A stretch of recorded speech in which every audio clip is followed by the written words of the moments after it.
Hawana miyamda ngasi nongmagi oiba I pausing pijari ngasi nungtilda phongkiba pauche singdagi lokachaba moroiba pausing miyamda paudamjari.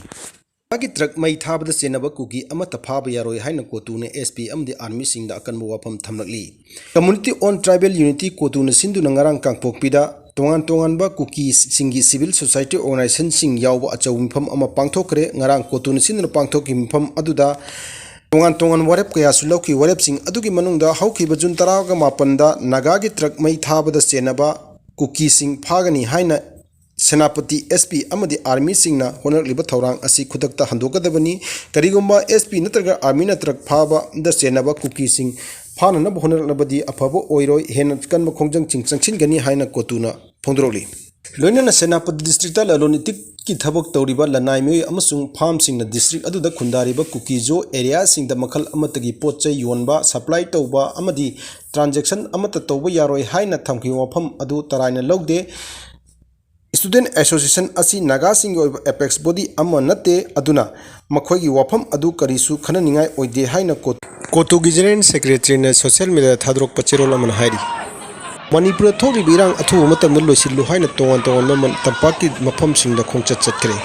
Tra henman saruk yadana miyang kholau puba khongchat chatkre warep kaya sulaukre hojik wariba Manipur gi phibam asigi waroisin ama purotuna mahuksa gi punchinda hanjilakna pandamna ngasi Manipur gi mafam kaya dagi lakpa nupi lising kuntharo saruk yadana miyang gi kholau puba khongchat ama chatkre Manipur sanura lamjingleng lut masal Bishnupur district sinra pangthokki bangasigi miyang gi khongchat aduda moirangi mukta hair school dagi haurga nga kalawai nilamani sports complex Phaba kilometer marirom hena khongna chatki khongchat aduda saruk yaba singna thokliba khusem gi irang asi loisillu apunba na pangalni aikhoi amata oina punsinchi aikhoi gi ireiba aikhoi ngakchagadabni miton aikhoi bu kanbiro aikhoi bu kanana la kanbigadagi aikhoi gi tungamchat aikhoi na simjagadabni amadi aikhoi isana isabu khangjagadabni haiba singba pekapta paidum sakki tongan ma demand kya talat sikhin khongjeng adu Impal East Impal West mafam kaya su sikhin ki Jiri bamda Kuki militant singna air gan nakna leiba maitai gi yum ama bom pokhai handuna thugai kre Jiri bam district ki Borobekra subdivision gi manung sana leiriba lamtai khunau area da leiriba maitai gi yum kaya Kuki militant singna bom amadi nongmai kapsin duna mai Thakhre matung mai thaudaba yum ama Kuki militant singna ngasi ayu angan mada bom pokhai handuna thugai kre Bom season aduna thugai khraba maitai gi yum adu lamtai khunau dagi kilometer 3 rom chatlaga leiba Goa Khan kulda leiba Tongbram Subas maitai sahi humphumanga apokpa leikidrabati angau ko mioi amagi yumni haujina game village zone 4 lairembi laikai Impal West da leibani mahaki yum asingarang ahing nongjai matung pung 3:10 rom taba matamda yum aduda Kuki militant singna thugai kibani mahaki yum asi Bishnupriya singna khundariba Goa Khan village amadi Mar singi leipam Tuisen village amadi AR Kemga yamna nakna leiba mafamni Kuki militant singna mi leinadaba maitagi yum sing nongna bom sinaduna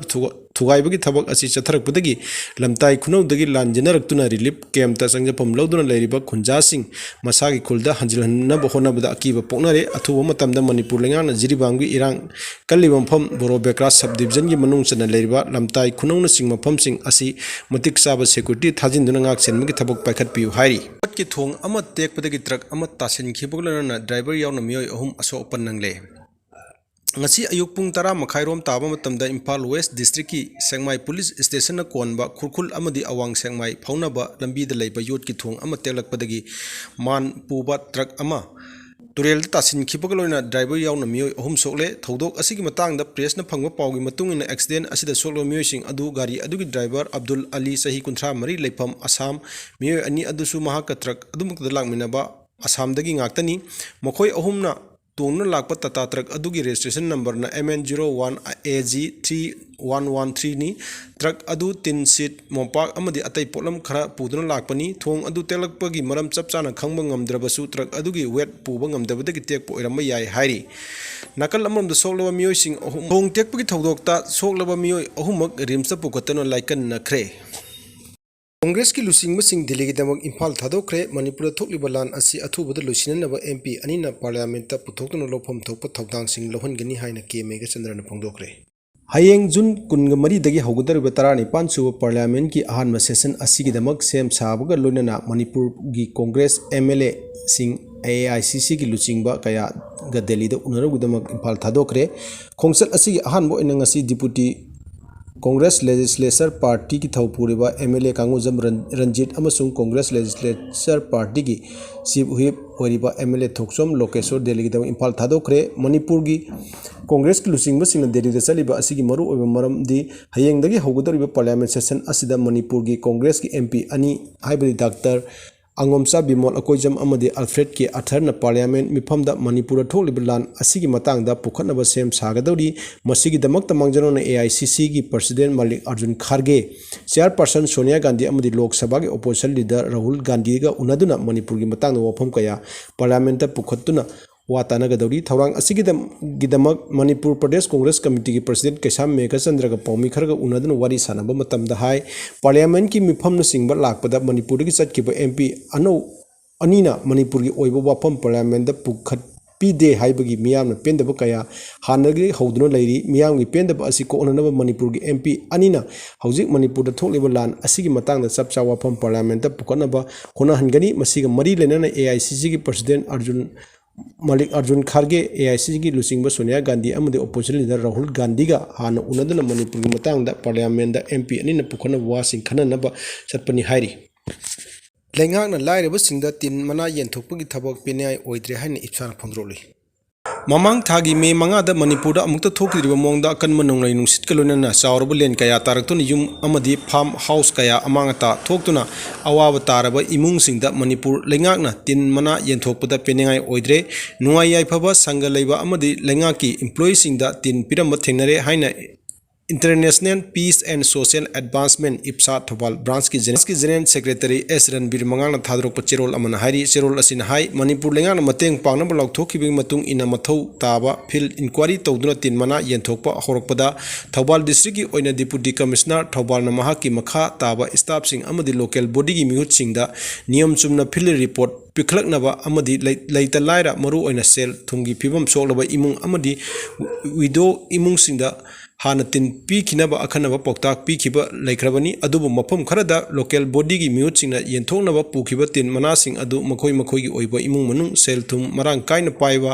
मिचंग संग लैबा business तौबा मियोय अमदी लेंगा chief minister Nongthombam Biren गुवाहाटीदा असम के chief minister Himanta Biswa Sarma का उनदना जिरीबाम अमसुंग कसार डिस्ट्रिक्ट अनिगी बॉर्डर ngaक सेनबगी मतंगदा ओइरकलिबा फिबमगी मतंगदा वारी सानखरे एन बिरेन ngarang nungthil गुवाहाटीदा थुंखिबनी